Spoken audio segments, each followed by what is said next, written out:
नमस्कार प्यारे बच्चों, मैं प्रतीक कटरे आप सभी का स्वागत करता हूं लक्ष्य अकादमी के हमारे इस ऑनलाइन प्लेटफॉर्म पर। जैसे कि आप सभी जानते हैं कि विगत वर्षों से विभिन्न प्रतियोगी परीक्षाओं की तैयारी करने वाले विद्यार्थियों के लिए लक्ष्य अकादमी सफलता का एक माध्यम रही है। विगत वर्षों से हमारे परिणाम संपूर्ण बालाघाट जिले में सर्वाधिक रहे हैं। नव वर्ष 2024 में लक्ष्य अकादमी के द्वारा प्रारंभ की जा रही है एक नई पहल विद्यालयीन शिक्षा। जैसे कि आप मेरे पीछे देख पा रहे हैं स्कूल एजुकेशन। तो मैं प्रतीक कटरे आज आपसे चर्चा करूंगा कक्षा 12वीं के हिंदी विषय के नवीनतम पाठ्यक्रम पर। तो आइए देखते हैं प्यारे बच्चों कक्षा 12वीं का नवीनतम पाठ्यक्रम।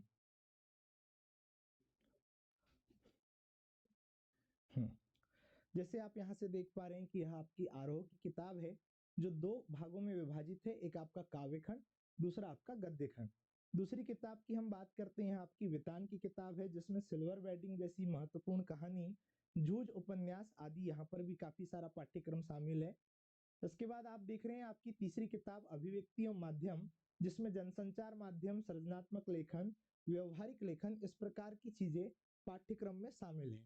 तो नवीन वर्ष 2024 में फरवरी माह में आयोजित परीक्षा के लिए जो आपका नवीनतम पाठ्यक्रम माध्यमिक शिक्षा मंडल के द्वारा जो निर्धारित किया गया है, आज हम उसकी चर्चा करते हैं कि यहाँ से कितने प्रश्न आपको इस नवीन पाठ्यक्रम के आधार पर परीक्षा में पूछे जाएंगे।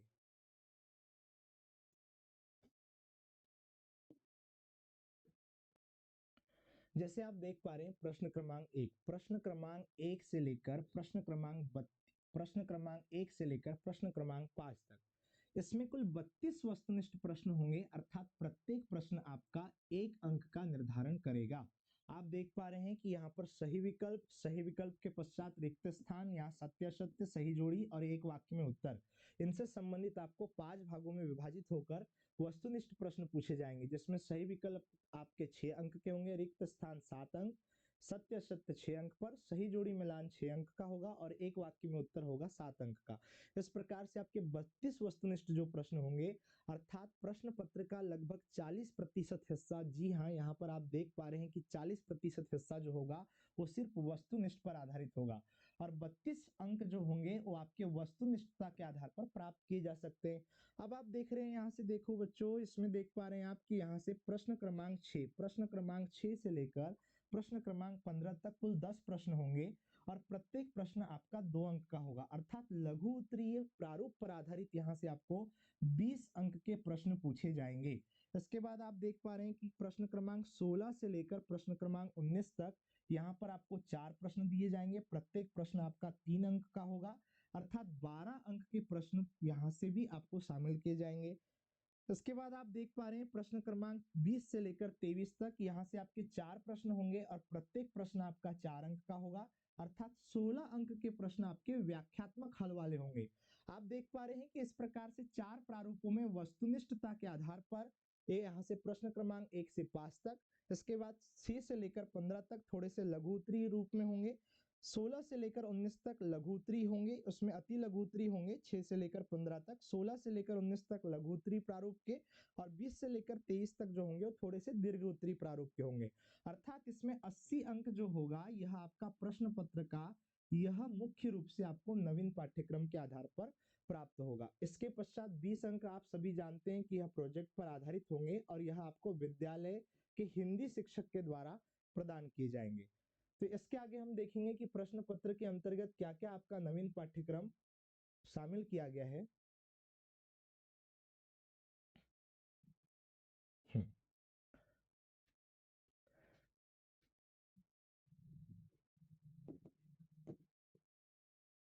आप देख पा रहे हैं यहाँ से काव्य खंड, यह आपके आरोह की किताब का यहाँ से काव्य खंड है। इसमें देखिए हरिवंश राय बच्चन जी की यहाँ पर 2 कविताएं है, आत्म परिचय एवं एक गीत। आलोक धनवा जी की कविता है, इसमें यहाँ पर पतंग। कुंवर नारायण जी की कविता कविता के बहाने और बात सीधी थी पर 2 कविताएं इनकी पाठ्यक्रम में शामिल है। रघुवीर शाह जी की कविता है कैमरे में बंद अपाहिज। शमशेर बहादुर सिंह की कविता उषा। सूर्यकांत त्रिपाठी निराला आप सभी जानते हैं छायावाद के सबसे प्रमुख कवियों में से एक है, इनकी एक कविता है बादल राग। और यहाँ से भक्ति काल के सर्वश्रेष्ठ कवियों में से एक तुलसीदास, इनकी कविता है कवितावली और लक्ष्मण मूर्छा और राग का विलाप। यह आपका काव्य खंड है जिससे विगत वर्ष 2023 में कुल 17 अंक के प्रश्न पूछे गए थे। और यहाँ से आप देख पा रहे हैं कि 2023 के प्रश्न पत्र में 1 अंक के 6 प्रश्न अर्थात यहाँ से वस्तुनिष्ठता पर आधारित रहे होंगे। उसके बाद 2 अंक के 2 प्रश्न थे, 3 अंक का 1 प्रश्न और 4 अंक का भी 1 प्रश्न यहाँ से पूछा गया था। इसके आगे जब हम देखेंगे कि आपके पाठ्यक्रम में और क्या शामिल है, तो आप देख पा रहे हैं यहाँ से फिराक गोरखपुरी, इनकी एक कविता इस बार यहाँ पर रुबाइया शामिल की गई है 2024 के नवीनतम पाठ्यक्रम में, जबकि वर्ष 2023 के पुराने पाठ्यक्रम के अंतर्गत इनकी और एक कविता थी गजल, जिसे इस बार नवीनतम पाठ्यक्रम से हटा दिया गया है। और प्यारे बच्चों, काव्य खंड के अंतर्गत 2 परिवर्तन किए गए हैं, जिसमें फिराक गोरखपुरी जी की कविता है एक रुबाइया और दूसरी जो कविता है वह है गजानन माधव मुक्तिबोध की सहर्ष स्वीकारा है। इस प्रकार से एक यहाँ से गोरखपुरी जी की कविता गजल और सहर्ष स्वीकारा है गजानन माधव मुक्तिबोध जी की कविता, इन 2 कविताओं को आपके नवीनतम पाठ्यक्रम से हटा दिया गया है। इसके आगे हम देखते हैं उमाशंकर जोशी जी, इनकी 2 कविताएं हैं छोटा मेरा खेत और बगुलों के पंख। यह भी आपके काव्यखंड के पाठ्यक्रम में शामिल है और आप देख पा रहे हैं कि यह कुल 17 अंक का होगा, जो प्रश्न पत्र में यहाँ से 17 अंक के प्रश्न पूछे जाएंगे। इसके आगे आप देख रहे हैं पद्य साहित्य का इतिहास एवं प्रवृत्तियां, अर्थात इसमें आदि काल, भक्ति काल, रीति काल, यहाँ से आप देखेंगे इसमें आधुनिक काल, ये सारी चीजें भी आपको यहाँ से प्रश्न पत्र में शामिल होगी। कवि परिचय आप देख पा रहे थे अभी तक कि वर्ष 2023 में कुल 10 कवियों का उल्लेख आपकी किताबों में था, पर इस बार वहां से गजानन माधव मुक्तिबोध जी की जो कविता थी सहर्ष स्वीकारा है उसे हटा दिया गया है। अर्थात इस बार आपको यहाँ से प्रश्न पत्र के लिए 9 कवियों का यहाँ से प्रश्न पत्र के लिए 9 कवियों का जीवन परिचय यहाँ से पढ़ना होगा। अब आप देख रहे हैं इसमें भावार्थ, उन कवियों की जो रचनाएं होगी उनसे संबंधित पंक्तियां यहाँ से दी जाएगी, इस पर आधारित प्रसंग, भावार्थ, सौंदर्य, यहाँ से काव्य सौंदर्य होगा ये, जिसमें आपको रस छंद अलंकार से आधारित प्रश्न पूछे जा सकते हैं। सौंदर्य बोध अर्थात यहाँ से जो पंक्तियां उनकी होगी उसी पर आधारित काफी सारे प्रश्न होंगे, इस काव्य खंड पर आधारित प्रश्न होंगे। यह आपका सौंदर्य बोध और विषय वस्तु पर आधारित प्रश्न, ये सभी के सभी काव्य खंड से ही परीक्षा में पूछे जाएंगे। दूसरा आप देख रहे हैं यहाँ से काव्य बोध, इसी के नीचे देखेंगे आप यहाँ पर लिखा हुआ है काव्य बोध। काव्य बोध के अंतर्गत आप देख रहे हैं कि 9 अंक के प्रश्न वर्ष 2023 की परीक्षा में आपसे पूछे गए थे। 9 अंक के अंतर्गत क्या क्या शामिल था, आप देख रहे हैं यहाँ से कि 1 अंक जो था उसके 5 प्रश्न थे और 2 अंक के प्यारे बच्चों इसमें 2 प्रश्न आपको परीक्षा में पूछे गए थे। काव्य बोध की जब हम चर्चा करते हैं तो आप देख रहे हैं काव्य भेद के अंतर्गत प्रबंध काव्य और मुक्तक काव्य, इनके बारे में हम देखेंगे। रस परिचय अर्थात रस की परिभाषा क्या है, रस के अंग, रस के उदाहरण, इनके यहाँ पर यह भी शामिल किया गया है। अलंकार है यह आपका, अलंकार का यहाँ से परिचय एवं प्रकार की किस प्रकार से शब्दालंकार एवं अर्थालंकार 2 प्रकार के प्रमुख अलंकार होते हैं, उन्हीं के अंतर्गत उन्हीं के भेद होते हैं, इसमें संदेह आदि यहाँ पर जो दिए हुए हैं। इसके बाद है आपका छंद, छंद का परिचय जिसमें मात्रिक छंद एवं यहाँ से वर्णिक छंद, इस प्रकार से 2 छंद का परिचय भी यहाँ से हम देखेंगे। शब्द शक्ति, जहां से 3 प्रकार की शब्द शक्ति होती है, शब्द गुण यह भी आपका 3 प्रकार से होता है, यह भी आपके पाठ्यक्रम में शामिल है।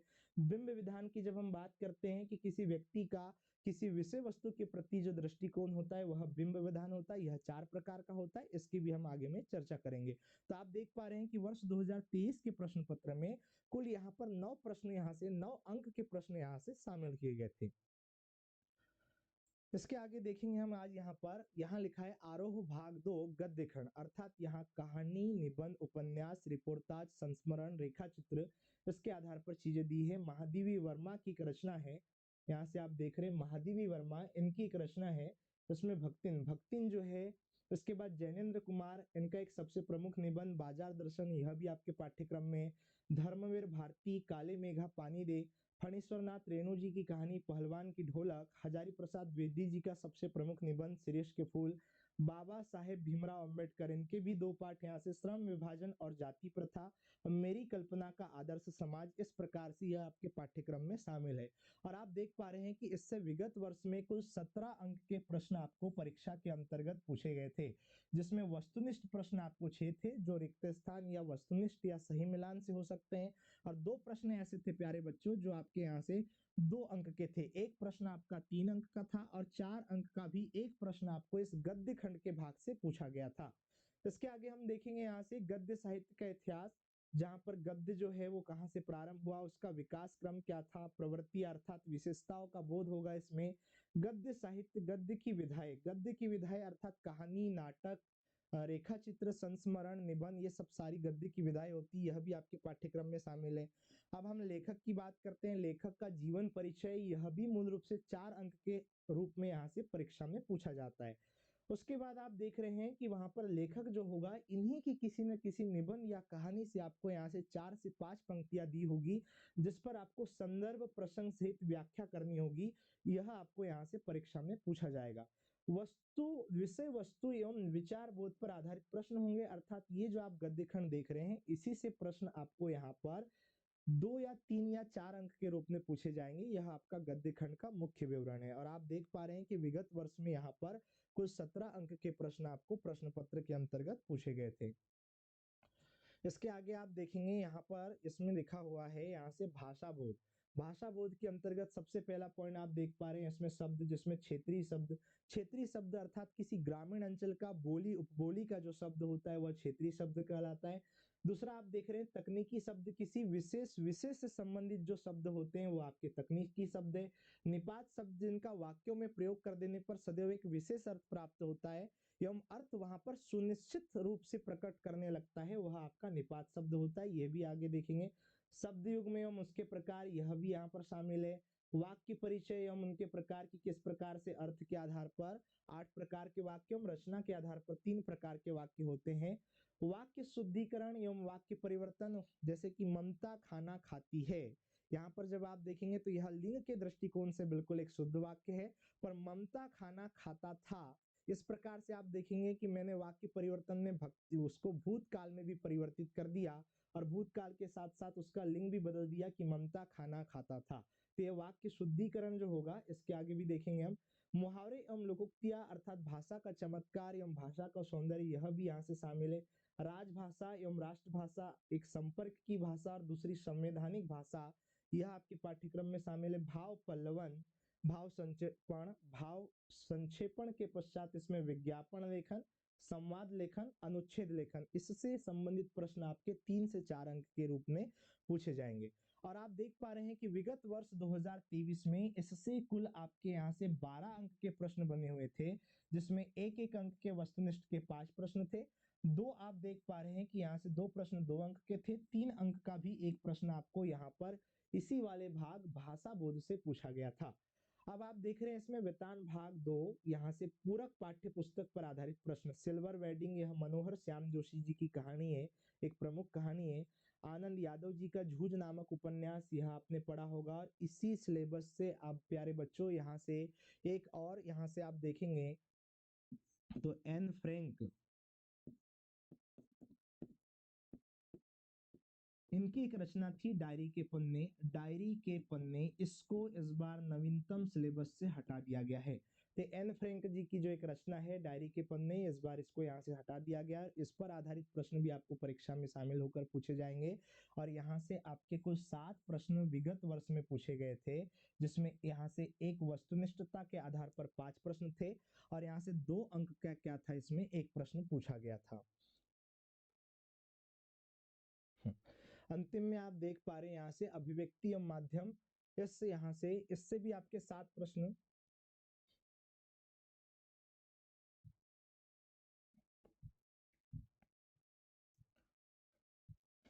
अंत में आप देख पा रहे हैं अभिव्यक्ति एवं माध्यम, इससे संबंधित जो इकाई आप देख रहे हैं, जिसमें विभिन्न माध्यमों के लिए लेखन, पत्रकारिता के लिए लेखन जो होगा, विशेष लेखन स्वरूप अर्थात लेखन अर्थात आपके मानसिक दृष्टिकोण का जो स्वरूप होगा किसी भी प्रकार की विषय वस्तु के ऊपर, कि आप किस प्रकार से उसके बारे में सोचते हैं, उस प्रकार का लेखन, ये यहाँ से आपको प्रश्न पत्र के अंतर्गत पूछा जाएगा। और आप देख पा रहे हैं कि विगत वर्ष में 2023 के अंतर्गत कुल यहाँ से 2 प्रकार के प्रश्न पूछे गए थे। और इन 2 प्रकार के प्रश्नों को आप देखेंगे तो यहाँ से वस्तुनिष्ठता के आधार पर यहाँ पर आपको 5 प्रश्न, वस्तुनिष्ठता के आधार पर 5 प्रश्न है और इसमें 2 अंक का एक प्रश्न भी यहाँ से आपको पूछा गया था।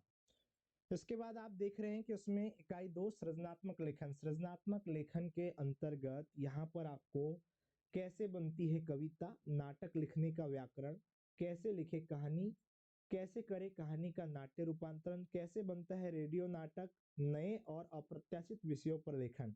अर्थात यह संपूर्ण जो आप सिलेबस देख पा रहे हैं, ये आपके मानसिक दृष्टिकोण पर निर्भर करेगा कि आप किस प्रकार से उस विषय वस्तु के बारे में सोचते हैं, आपका मानसिक रूप वहां से किस प्रकार से कार्य करता है।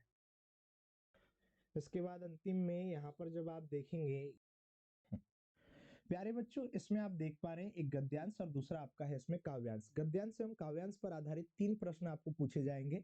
वर्ष 2023 की परीक्षा में भी यहाँ से 3 अंक के प्रश्न पूछे गए थे और 3 अंक के इसमें 3 प्रश्न पूछे जाएंगे। सबसे पहला जो प्रश्न होगा वह इसमें गद्यांश या पद्यांश का एक शीर्षक के रूप में होगा। दूसरा जो प्रश्न होगा वो उसी गद्यांश के अंतर्गत किसी न किसी कहानी से संबंधित होगा जो गद्यांश के अंतर्गत दी होगी।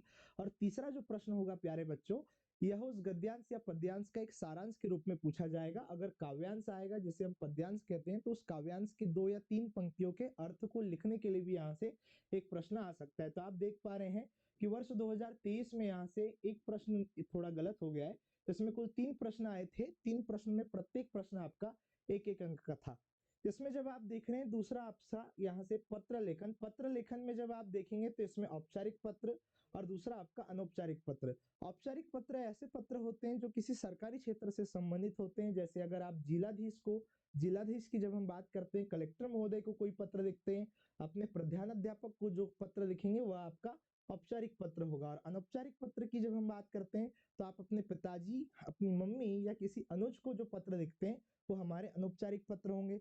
इससे भी आपका 4 अंक का एक प्रश्न वर्ष 2030 की परीक्षा में यहाँ से पूछा गया था। और इसके बाद आप देख रहे हैं कि यहाँ पर अंतिम में दिया हुआ है निबंध लेखन। निबंध लेखन से संबंधित जो प्रश्न होंगे वह रूपरेखा सहित आपको यहाँ पर लिखना होगा। रूपरेखा अर्थात इसके महत्वपूर्ण बिंदु के आधार पर आपको एक प्रारूप तैयार करना होगा और इसी प्रारूप को तैयार करके आप किसी एक निबंध को लिखेंगे। इससे भी आपका वर्ष 2023 की परीक्षा में 4 अंक का एक प्रश्न पूछा गया था। एक ही प्रश्न यहाँ से पूछा गया था अर्थात 4 अंक का।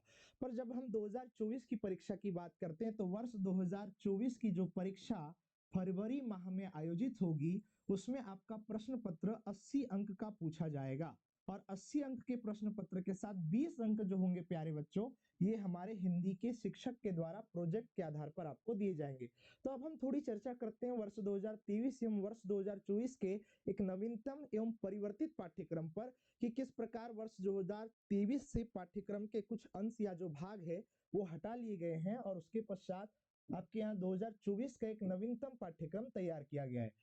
तो आप सभी जानते हैं कि एक आपका किताब की आरोह की किताब जिसे 2 भागों में विभाजित किया गया है। इसमें एक जो भाग होता है यह होता है आपका काव्य खंड और दूसरे भाग की जब हम बात करते हैं यह आपका गद्य खंड कहलाता है। काव्य खंड के अंतर्गत जब हम देखेंगे तो इसमें आपकी 2 कविताएं थी। एक कविता आपकी गजल, यह फिराक गोरखपुरी जी के द्वारा लिखी गई थी। और दूसरी कविता की जब हम बात करते हैं यह है आपकी सहर्ष स्वीकारा है।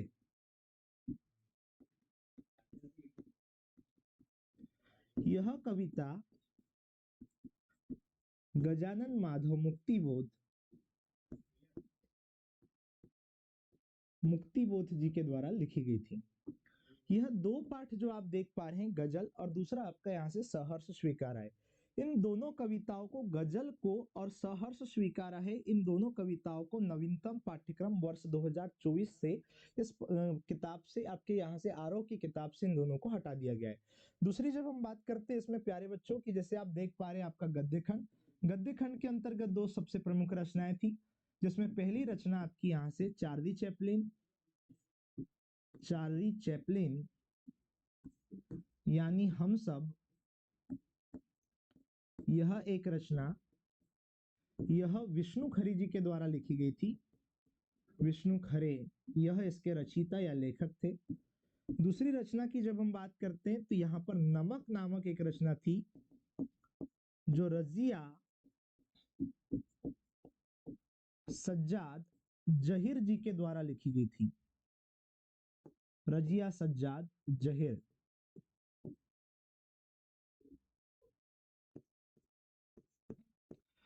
यहाँ पर आप देख रहे हैं कि नमक और नमक के पश्चात आपने देखा कि चार्ली चैपलिन यानी हम सब, ये दो पाठ आपके गद्य खंड से नवीन पाठ्यक्रम से हटा दिए गए।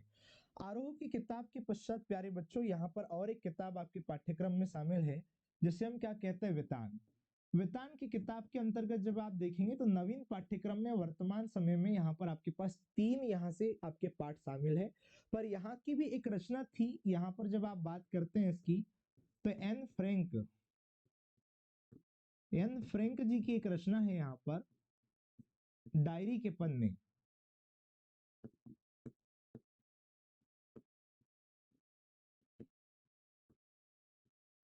इस रचना को भी वर्ष 2024 के पाठ्यक्रम से हटा दिया गया है। तो आप देख रहे हैं कि इसमें काव्य खंड में 2 बदलाव है, एक आपका गजल, दूसरा इसमें सहर्ष स्वीकारा है। गद्य खंड के अंतर्गत भी 2 बदलाव है, चार्ली चैपलिन यानी हम सब और यहाँ पर नमक। यह दो आपकी यहाँ से रचनाएं जो है, नमक और चार्ली चैपलिन, इनको हटा दिया गया है। वेतान की किताब की जब हम बात करते हैं तो वेतान किताब के अंतर्गत एक रचना आप देख रहे हैं, डायरी के पन्ने, इसे भी आपके नवीनतम पाठ्यक्रम से हटा दिया गया है। तो प्यारे बच्चों, तो आज हमने देखा वर्ष 2023 एवं 24 का एक परिवर्तित पाठ्यक्रम, जिसमें वर्ष 2023 के पाठ्यक्रम के आधार पर 2024 से कुछ चीजों को हटा दिया गया है। और इसके पश्चात हम मिलेंगे नेक्स्ट वीडियो में आपकी कक्षा 12वीं के हिंदी विषय के मॉडल टेस्ट पेपर के साथ। और मॉडल टेस्ट पेपर के साथ ही वर्ष 2023 का विगत वर्ष का प्रश्न पत्र भी हम आगामी कक्षाओं में हल करेंगे। धन्यवाद।